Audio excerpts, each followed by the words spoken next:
Hello everyone. मैं आज आप सबके साथ अपनी स्टोरी शेयर करना चाहती हूँ। आई होप आप सबको कुछ हेल्प मिल पाए। सबसे पहले तो मैं वैशाली मैम को थैंक्स कहना चाहूँगी, क्योंकि आज उनकी वजह से ही मैं यहाँ अपनी स्टोरी शेयर कर पा रही हूँ और मेरा रीयूनियन उन्हीं की वजह से पॉसिबल हो पाया। मैम ने जो इनर वर्क बताया था उससे मुझे काफ़ी हेल्प मिला है। मेरा जो रीयूनियन है वो मई में हो चुका है। मई मंथ में मेरा रीयूनियन हो चुका है। मैं मैम से माफ़ी मांगना चाहती हूँ और आप सबसे भी, क्योंकि मैं अपनी स्टोरी लेट से शेयर कर रही हूँ। उसके लिए मैं माफ़ी चाहती हूँ। कुछ रीज़न्स थे जिस वजह से मैं शेयर नहीं कर पा रही थी। ठीक है, जैसे आप सबको तो पता ही है कि इस जर्नी में सबकी स्टोरी बहुत डिफरेंट होती है, तो मेरी स्टोरी भी डिफरेंट है। मेरी स्टोरी ये है कि मेरी जो मैरिज है वो मेरे डीएम से फ़िक्स हो गई थी। तब मुझे ना तो मेरी अवेकनिंग आई थी और ना ही मुझे तब ट्विन जर्नी के बारे में कुछ पता था। ये बात है सितंबर 2020, यानी लास्ट ईयर की बात है। लास्ट ईयर इसी मंथ की बात है, ठीक है। और तब मेरा जो हम कहते हैं ना बबल फेस, तो सितंबर अक्टूबर का जो मंथ था वो मेरा बबल फेस था। मेरी मैरिज सितंबर में फ़िक्स हुई थी 2020 में। और हम कभी ऐसे क्योंकि आप सबको तो पता ही है 2020 में कोविड का जो लॉकडाउन चल रहा था उस टाइम, तो इस वजह से हम लोग फ़िज़िकली तो मिल नहीं पाए थे। जो भी डिसाइड हुआ था वो ऑनलाइन हुआ था। तो वो आने वाले थे मेरे घर अपने फैमिली को लेकर। जब डिसाइड किए थे कि आना है, और उसी दिन क्या हुआ कि मेरे एग्ज़ाम का डेट आ गया। तो उन्होंने कहा कि ठीक है, पहले तुम एग्ज़ाम दे लो, उसके बाद फिर हम मिलते हैं। तो मैंने कहा ठीक है। अब हुआ ये कि उस बीच हम बात तो करते रहते थे, तो छोटे मोटे किसी बात पे होता रहता था। उन्हें कुछ चीज़ें मेरी पसंद नहीं थी, मुझे कुछ चीज़ें उनकी पसंद नहीं थी, तो उस बात पे कुछ ना कुछ झगड़ा होता रहता था, छोटी छोटी बातों पे। तो एग्ज़ाम के ठीक 15 दिन पहले ये हुआ कि कुछ ऐसा हो गया कि उन्होंने मुझे शादी से ही मना कर दिया, ठीक है। और वो मतलब मेरे एग्ज़ाम के ठीक 15 दिन पहले ये हुआ। और मुझे याद है उस टाइम नवरात्रि चल रहा था, 5 नवंबर को मेरा एग्ज़ाम था। और उसके पहले ऐसा हो गया, अब इधर मेरे फैमिली वाले जो हैं वो तैयारी कर रहे थे कि जैसे ही इसका एग्ज़ाम होगा तो उन लोग वहाँ से आएंगे। मतलब हम दोनों तो अलग अलग स्टेट में रहते हैं ना, वो अलग स्टेट में है, मैं अलग स्टेट में रहती हूँ। तो ये था कि घर वाले तैयारी कर रहे थे शादी की, कि आएंगे, डेट फिक्स होगा और कुछ ही मंथ्स में शादी हो जाएगी। और मैं बता नहीं पा रही थी कि ऐसा कुछ हो गया है। ऊपर से मेरा 15 दिन बाद एग्ज़ाम था, तो मैं भी मतलब मैं कहते हैं ना जो सोल शॉक, तो मुझे उसी टाइम सोल शॉक लगा था मेरे डीएम से ही। और मैं काफ़ी डरी हुई थी कि मेरा एग्ज़ाम भी क्रैक होगा कि नहीं, और घर में मैं कैसे फेस करूँगी, घर वालों को मैं ये सब चीज़ें कैसे बताऊँगी कि ऐसा ऐसा हो गया। अब ठीक है, ये सब मैंने साइड कर दिया। एग्ज़ाम जैसे भी हो मैंने दे दिया। एग्ज़ाम के कुछ दिन बाद मुझे लगने लगा कि अब तो बताना पड़ेगा घर में भी।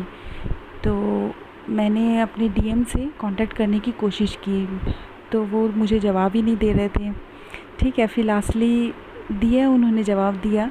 वो भी मुझे याद है दिवाली का टाइम था, ठीक है। तो मुझे उन्होंने डायरेक्ट शादी से फिर से मना कर दिया, और ये भी साथ में ये भी कहा कि अब तुम बहुत इमेच्योर हो, और मैं अपनी लाइफ इतने मतलब मेरी लाइफ इतनी प्रीशियस है, मैं किसी इमेच्योर इंसान के हाथों में अपनी लाइफ नहीं सौंप सकता। बीच बीच में जब हम लोग की बात चल रही थी, जब हमारा बबल फेस था, तो वो मुझे बहुत सारी बातें कहते थे, जैसे तुम्हें कॉन्फिडेंस नहीं है। ये चीज़ मुझे कहते थे कि तुम इतनी पढ़ी लिखी हो लेकिन तुम में कॉन्फिडेंस नहीं है। ये एक चीज़ वो मुझे बोलते थे कि तुम सिर्फ गवर्नमेंट जॉब के पीछे ही रहते हो और अपनी स्टेट से बाहर तुम नहीं जा सकते। तुम जितना कर सकते हो, तुम अपना जो स्ट्रेंथ है उसको नहीं पहचानते। ये चीज़ें कहते थे। और ये भी उनको लगता था कि मैं बहुत मतलब घमंडी हूँ, ठीक है। उन्हें ये लगता था कि कहते थे कि तुम बहुत सुंदर हो इसलिए तुम्हें इस चीज़ का बहुत घमंड है, जबकि ऐसा था नहीं, अब उनको ये लगता था। और देखिए कुछ ऐसा नहीं होता कि सारी कमियां सिर्फ डीएफ में ही होती हैं, ऐसा नहीं होता है कि कई बार मतलब ये भी रहता है कि उनमें भी बहुत सारी वीकनेस रहती हैं, सिर्फ हम में ही नहीं रहती, उनमें भी रहती हैं। तो उनका एक पॉइंट ऑफ व्यू ये था कि वो ये सोचते थे कि जो लोग बहुत अच्छे दिखते हैं या जो फेयर कॉम्प्लेक्शन होता है जिनका, वो उतने अच्छे नहीं होते या अपने लाइफ में बहुत ग्रो नहीं कर पाते। जो डार्क कॉम्प्लेक्शन के रहते हैं उनका जो ग्रोथ है वो ज़्यादा रहता है या वो ज़्यादा अपने लाइफ को लेकर सिंसियर रहते हैं, ये उनका थॉट था पहले। ऐसा अब हो सकता है कि सबकी अलग अलग कंडीशनिंग रहती है, हो सकता है अपने लाइफ में कुछ ऐसा एक्सपीरियंस किया हो उन्होंने कि उनको ऐसा लगता था। लेकिन मैं ये चीज़ें नहीं मानती हूँ, ठीक है। मैं तब भी नहीं मानती थी, लेकिन पता नहीं उनको ऐसा लगता था। अब हुआ ये कि उसके बाद मुझे घर में बताना पड़ा कि मतलब मैंने पूरे रीज़न तो नहीं बताए, ठीक है। एग्ज़ाम भी हो गया, घर में भी पता चल गया और उनसे मेरी बात भी बंद हो गई। मैंने उसके बाद मतलब ऐसा नहीं था कि मैं कंटिन्यूसली उनको चेज़ करने लग गई, ऐसा कुछ नहीं था। मैं कोशिश कर रही थी भूलने की, लेकिन भूल ही नहीं पाती थी। अब मुझे बीच बीच में बहुत रोना आता था, मैं सडनली बहुत रोने लगती थी, मुझे भी समझ में नहीं आ रहा था क्या हो रहा था ये। धीरे धीरे मैं सोशल मीडिया वगैरह पे भी ख़ुद को अलग करने लग गई। फ़ेसबुक मैंने डीएक्टिवेट कर दिया। उसके बाद यूट्यूब में मेरे सामने जो लॉ ऑफ अट्रैक्शन है उसके वीडियोस आने लग गए। तो मैंने सोचा ये मतलब क्या है, मैं तो ऐसे वीडियो सर्च भी नहीं करती हूँ, तो ये सब क्या आने लग गया सामने। तो मैंने उतना ध्यान नहीं दिया। लेकिन उसके बाद क्या हुआ, कुछ ही दिन हुए, दिसंबर फर्स्ट वीक होगा, तो उसी टाइम मुझे ट्विन जर्नी के बारे में पता चला और ट्विन जर्नी के जो वीडियोस हैं वो आने लग गए। टैरो कार्ड रीडिंग ये सब मेरे साथ एक साथ ही आने लगा। ऐसा नहीं हुआ कि पहले टैरो कार्ड फिर ये, ऐसा नहीं, मुझे सारी चीज़ें एक साथ ही पता चलने लग गई। फिर इनर वर्क के वीडियोस आने लग गए सामने, तो मुझे समझ में आ गया कि कुछ इनर वर्क इसमें करना पड़ता है। तो ज़्यादा कुछ तो मुझे पता नहीं था, लेकिन जो वीडियोस देख रही थी जहाँ से थोड़ी बहुत नॉलेज मिल रही थी तो मैं कर रही थी। जैसे पूजा पाठ वगैरह तो मैं शुरू से करती हूँ, तो वहाँ मेरा थोड़ा सा इंटरेस्ट हमेशा से ही रहा है, तो वो और ज़्यादा बढ़ गया। अब जब मैं ये सब करने लगी तो मुझे ये पता चला कि इसमें तो सेशन वगैरह लेने पड़ते हैं, तो हर बात पे, और आप सबको पता है कि डीएफ को मनी ब्लॉकेज भी रहता है, तो ये चीज़ तो था ही। तो अब मैं वही सोच रही थी कि सेशन लेना पड़ता है। अब मैं प्रे भी कर रही थी भगवान से कि आप ही रास्ता दिखाओ। अब इतने में क्या हुआ कि कुछ दिन बाद ही वैशाली मैम का एक वीडियो आया कर्मा क्लिनसिंग का। तो जैसे ही मैंने वो वीडियो देखा ना, जिस दिन मैंने वैशाली मैम का वीडियो देखा उस दिन से मैंने बाकी जो भी अदर वीडियोस थे, जो भी चैनल्स थे, वो मैंने फॉलो करना बंद कर दी। मुझे समझ में आ गया कि ये जो बस मुझे यही चैनल फॉलो करना है, क्योंकि बहुत ही ऑथेंटिक जो भी बातें बता रही थी बहुत रियलिस्टिक लग रही थी मुझे। तो मैंने बोला कि नहीं, मैं इन्हीं को फॉलो करूँगी। और फिर मैंने देखा मैम का, मैम ने अपना मेल भी दिया था, ईमेल आईडी दिया हुआ था, तो मैं वहाँ से फिर कांटेक्ट करना स्टार्ट कर दी मैम को। जो मैम ने 8 इनर वर्क वाला वीडियो दिया था, मैंने सर्च किया वहाँ पे कि इनर वर्क अगर इन्होंने कुछ बताया हो तो मैंने देखा अच्छा 8 इनर वर्क का वीडियो है, फिर मैंने वो फॉलो करना ही स्टार्ट कर दिया। लेकिन वहाँ पे मैं सारी चीज़ फॉलो तो कर रही थी, सिर्फ चक्रा बैलेंसिंग है वो मैं नहीं कर रही थी। वो भी इसलिए नहीं कर रही थी क्योंकि मुझे डर लग रहा था। मैंने क्या सुन रखा था कि आप चक्रा बैलेंसिंग ये सब करने से कुंडलिनी राइज होता है, और उससे फिर मुझे ये डर हो गया था कि कहीं मैं पागल तो नहीं हो जाऊंगी, मुझे ये लग रहा था। तो मैं उसको छोड़ के बाकी सारी चीज़ें कर रही थी। अब हुआ ये कि मैंने जो 8 इनर वर्क है वो फेब में स्टार्ट तो किया, लेकिन 8 में से सिर्फ चक्रा बैलेंसिंग छोड़ के बाकी मैं कर रही थी। फेब में मेरे डीएम से बात हुई, नॉर्मल बातें हुई, और मैंने उनको ये बोला था कि हम फ्रेंडशिप तो रख ही सकते हैं। तो उन्होंने मुझे साफ़ मना कर दिया। उन्होंने बोला कि नहीं रख सकते, क्योंकि अगर रखेंगे तो एक्सपेक्टेशंस बढ़ेंगी। तो जब ऐसा कुछ है ही नहीं, जो फ्यूचर ही नहीं है, तो हम क्यों रखें। तो फिर से हमारी बात बंद हो गई। तो उसके बाद फिर मुझे वही ऐसा लगने लगा कि मैं फिर से वही जो सोल शॉक मुझे लगा था, उस टाइम जैसी फीलिंग आ रही थी, रोना आ रहा था, तो मैं सेम ज़ोन पे पहुंच गई थी। फिर मैंने थोड़े दिन निकले, 4-5 दिन निकले। उसके बाद जिस दिन फुल मून था, मुझे डेट याद है, वो फुल मून 28 फ़ेब को था। उस दिन मुझे बहुत एंजाइटी हो रही थी। अब मुझे कोई हेल्प करने वाला था नहीं, मुझे समझ में नहीं आ रहा था क्या हो रहा है। तो मैंने वैशाली मैम को उस दिन मेल किया और उन्होंने मुझे 10 मिनट के अंदर ही रिप्लाई कर दिया। तो उस दिन उन्होंने जो मुझे हेल्प की है ना, वो मैं कभी नहीं भूल सकती, मैं लाइफ टाइम नहीं भूल सकती, क्योंकि उस दिन के बाद से ही मेरे लाइफ में बहुत चेंजेस आए हैं। मैंने जस्ट उसके बाद ही 1 मार्च से मैंने अपना इनर वर्क सिंसियरली स्टार्ट किया।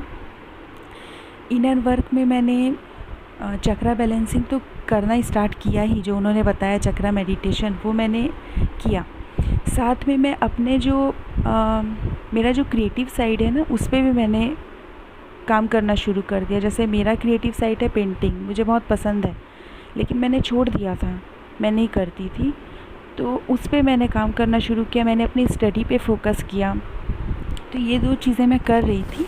धीरे धीरे मेरा ध्यान जो है ना, वो शिफ्ट हो गया, अपने ऊपर फोकस हो गया। तो ये मैं कर रही थी, कुछ ना कुछ स्टेटस वगैरह भी मैं डालते रहती थी, लेकिन मेरे दिमाग में ऐसा नहीं था कि मेरे डीएम देखें। ठीक है, हाँ ये बात सही है कि मैं ना, तो मैंने उन्हें कभी ब्लॉक किया, ना वो उन्होंने मुझे ब्लॉक किया था। हम दोनों ने एक दूसरे को ब्लॉक नहीं किया है कभी भी। तो यही था कि मैं अपनी स्टेटस वगैरह भी डाल रही थी। तो एक दिन ना, जब फुल मून था, 28 मार्च, होली का दिन था वो, तो उस दिन मैं अपना मेडिटेशन की, जो मैम ने बताया था कर्मा क्लिनजिंग वाला, वो सब मेडिटेशन वगैरह करके जब मैं रात को जब मैंने अपने स्टेटस चेक किया, तो मैंने देखा कि मेरे डीएम ने स्टेटस व्यू किया है। ठीक, उसके बाद जब भी मैं कोई भी स्टेटस डालती थी तो वो व्यू करते थे। अब मतलब मैं, ऐसा नहीं था कि बहुत डेस्परेट थी इस चीज़ से या बहुत खुश थी, ऐसा नहीं था।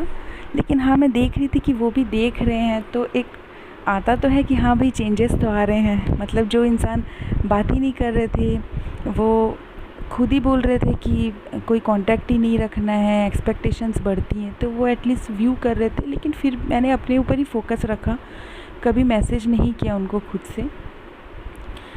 लेकिन जब मैं डीपी वगैरह भी बीच बीच में चेंज करते रहती थी, तो एक दिन मैंने अपना डीपी चेंज किया था, मई मंथ था, तब उन्होंने मुझे मैसेज किया, तारीफ़ भी की, और उसके बाद फिर उन्होंने बात करना शुरू कर दिया।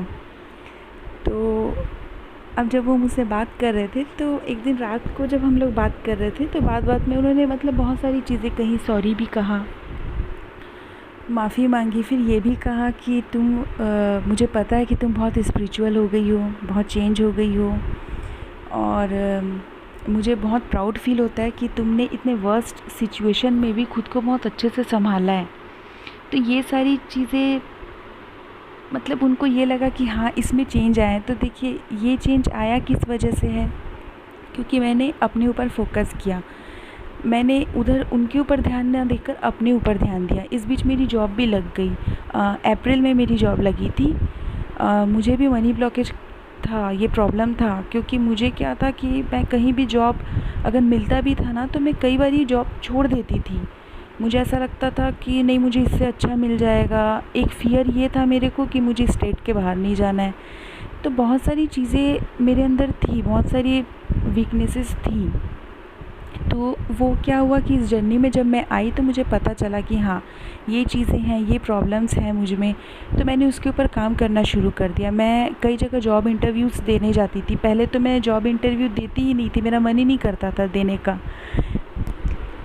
अब मेरा जब अप्रैल मंथ में जॉब लगा, उसके बाद एक के बाद एक अपॉर्चुनिटी उससे बेटर भी आने लग गई, और यहाँ पे मेरी डीएम से भी ठीक ठाक बात होने लग गई। ठीक है, तो मैं आप लोगों को यही बोलूँगी कि आप लोगों को अपने ऊपर ही कंसंट्रेट करना है। इनर वर्क करते रहिए, अपने क्रिएटिव साइड पे फोकस कीजिए, अपने ग्रोथ पे फोकस कीजिए। मेन यहाँ पे आपका ग्रोथ है, क्योंकि देखिए अगर आप वो आपके रियल डीएम हैं तो रियूनियन तो होगा ही, आपका रियूनियन ज़रूर होगा। हाँ, ये होता है कि किसी को ज़्यादा टाइम लगता है, किसी को कम लगता है, ब्लॉकेजेस हो सकते हैं, किसी के ज़्यादा हैं, किसी के कम हैं, ये होता है, ठीक है, लेकिन रियूनियन ज़रूर होता है। लेकिन ये सोच कर के इस माइंडसेट से आपको इनर वर्क नहीं करना है कि मैं ऐसा करूँगी तो मेरे डीएम आ जाएंगे, ठीक है, या मैं जैसे कुछ लोगों का रहता है ना कि हम गरीबों को खाना खिला दें या डॉग्स को फीड करा दें तो मेरा रियूनियन होगा, ऐसा नहीं। आप इस माइंडसेट से मत कीजिए, आप जो भी कीजिए वो अपने लिए कीजिए। यहाँ पे आपका फोकस होना चाहिए आपका अपना ग्रोथ, ठीक है। जिस दिन आपका पूरा फोकस आप पे हो जाएगा ना, तो आपके डीएम जो है वो खुद ही खुद आएंगे आपके पास, और वो बोलेंगे भी, वो अप्रिशिएट भी करेंगे।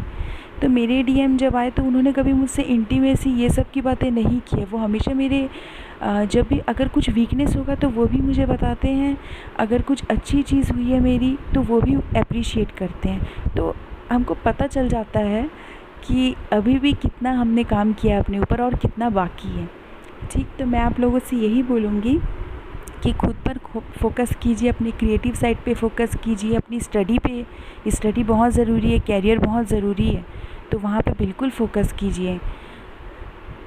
और अगर आप कुछ चैरिटी वगैरह कर सकते हैं, कुछ अच्छे काम कर सकते हैं, जैसे मैं बच्चों को फ्री में कॉम्पिटिटिव एग्ज़ाम्स की प्रिपरेशन करवाती हूँ, तो ठीक है, लेकिन अपने ऊपर भी फोकस रखिए। पूरा फोकस वहाँ पे नहीं होना चाहिए।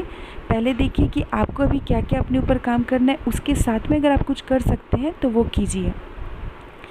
तो मैं यही कहूँगी आप लोगों से कि जल्दी से जल्दी अपना ब्लॉकेजेस रिमूव कीजिए और रीयूनियन में आइए जल्दी से, और वैशाली मैम के चैनल पर अपना स्टोरी शेयर कीजिए और मुझे भी अपनी ब्लेसिंग्स दीजिए, ताकि मेरे डीएम जो है वो मुझे शादी का कमिटमेंट दे दें और मैं फिर से एक और स्टोरी लेकर के आऊँ आप लोगों के साथ में, एक अच्छी सी स्टोरी लेकर कि कमिटमेंट कैसे मिला। ओके, और बस यही कहूँगी कि अपने ऊपर फोकस रखिए, और वैशाली मैम तो है ही हम सबको गाइड करने के लिए। Thank you so much ma'am, आपकी वजह से मैं आज अपनी स्टोरी यहाँ पे शेयर कर पा रही हूँ। Thank you everyone, love you all, God bless you.